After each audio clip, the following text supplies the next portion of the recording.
नमस्कार दोस्तों, स्वागत है आपका हिंदी नॉलेज शो में। तो दोस्तों, इस खबर को सुनने के बाद आप सभी लोग तालियां बजाने वाले हो, क्योंकि भारत ने इन अंग्रेजों को दिखा दिया है कि भारत अब गुलाम देश नहीं रहा। भारत एक आजाद देश है, भारत एक ताकतवर देश है और भारत एक स्वाभिमानी राष्ट्र है। यह बात भारत ने आज वर्ल्ड स्टेज पर साबित भी कर दी है, क्योंकि इन अंग्रेजों के सर पर अभी भी 1947 से पहले का ही भूत चढ़ा हुआ था, वो उतार दिया है। दूसरा, वो लोग भी बहुत खुश होंगे आज जो ये कहते आए हैं पिछले 2-3 दशकों से कि प्लीज भारत अपनी जो विदेश नीति है उसे थोड़ा आक्रामक बनाओ। जैसे कि चीन बहुत ही शार्प विदेश रणनीति अपनाता है, तो भारत ने जो किया है उससे लगता है कि अब हम भी अपनी विदेश नीति को धार दे रहे हैं। तो चलिए बिना समय गवाए वीडियो को शुरू कर लेते हैं और जान लेते हैं अपनी इस खबर को।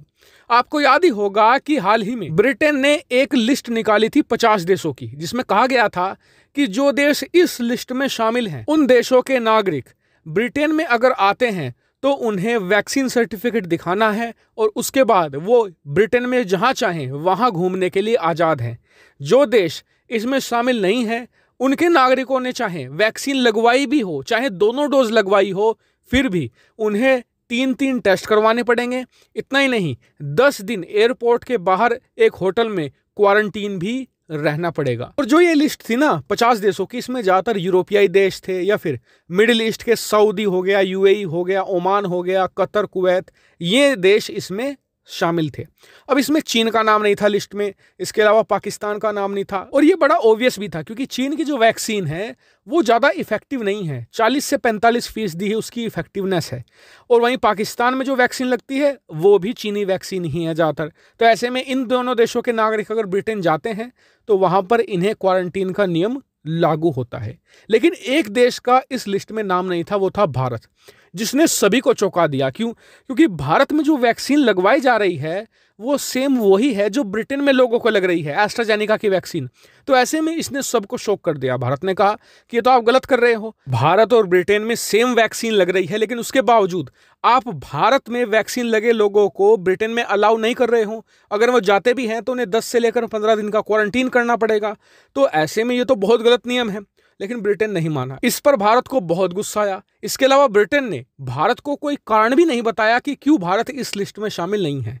तो इसके जवाब में भारत ने जवाबी कार्रवाई करते हुए अब से 3 दिन पहले सेम यही कानून निकाला और उसमें स्पेशल ब्रिटेन का प्रावधान किया कि कोई भी ब्रिटेन का नागरिक अगर भारत में आता है तो उसे भी 3 टेस्ट करवाने पड़ेंगे और इसके अलावा उसे 15 दिन के क्वारंटीन में रहना पड़ेगा। यानी कि टिट फॉर टैट भारत ने कर दिया। लेकिन भारत यहां भी नहीं रुकने वाला है। भारत ने आज एक और बड़ा एक्शन लिया है। दरअसल 2022 में यानी अगले साल कॉमनवेल्थ गेम होने वाले हैं ब्रिटेन के अंदर। ऐसे में भारत ने अपनी हॉकी टीम का नाम इस कॉमनवेल्थ गेम से वापस ले लिया है और स्पेशल कारण भी बताया है कि ब्रिटेन का जो वैक्सीन रूल है, जो बहुत ही ज़्यादा भेदभाव वाला है, उसको लेकर हमने अपनी टीम का नाम वापस लिया है। अब आप कहेंगे क्या इससे कुछ बड़ा होगा? तो यकीन मानिए बड़ा हो भी चुका है। जैसे ही भारत ने घोषणा करी उसके तुरंत बाद ब्रिटिश मीडिया में ये बात जोर शोर से उठाई जा रही है कि ब्रिटेन का जो वैक्सीन रूल है उसको लेकर जो बड़े और ताकतवर देश हैं वो लगातार ब्रिटेन से नाराज हैं, जिससे कि ब्रिटेन के उन देशों के साथ संबंध खराब हो रहे हैं और वो कॉमनवेल्थ गेम से भी अपने नाम वापस ले रहे हैं। इतना ही नहीं, ब्रिटेन के घर घर में अब यह मुद्दा चर्चा का विषय भी बन चुका है, जिससे कि ब्रिटेन की सरकार पर एक्स्ट्रा प्रेशर भी पड़ रहा है। तो यानी कि भारत ने एक बहुत ही सटीक गेम खेला है ब्रिटेन के साथ, ब्रिटेन को प्रेशर में लाने के लिए। और साथ ही भारत ने सीधा सीधा ब्रिटेन की आंखों में आंखें डालकर कहा है कि जैसा तुम हमारे लिए करोगे सेम वैसा ही पाओगे। और ये अब वो भारत नहीं रहा जो तुम्हारे पीछे पीछे चलता था, जैसा तुम कहते थे वैसा करता था। आज हम एक स्वाभिमानी राष्ट्र हैं। आज हम अपने राष्ट्र के हितों को सर्वोपरि रखते हैं और इसीलिए कहा जा रहा है कि भारत यहां पर रुकने नहीं वाला। आने वाले समय में और भी कठोर कार्रवाई भारत की तरफ से की जाएगी। भारत हर 3-4 दिन बाद कोई ना कोई कार्रवाई करता रहेगा ब्रिटेन पर, जब तक कि ब्रिटेन भारत के सामने झुक नहीं जाता। हालांकि भारत की इस अग्रेसिव फॉरेन पॉलिसी पर आपका क्या मानना है, कमेंट करके जरूर बताएगा। साथ ही वीडियो को शेयर कीजिएगा और चैनल को सब्सक्राइब करना बिल्कुल मत भूलिएगा। Thank you very much for watching video.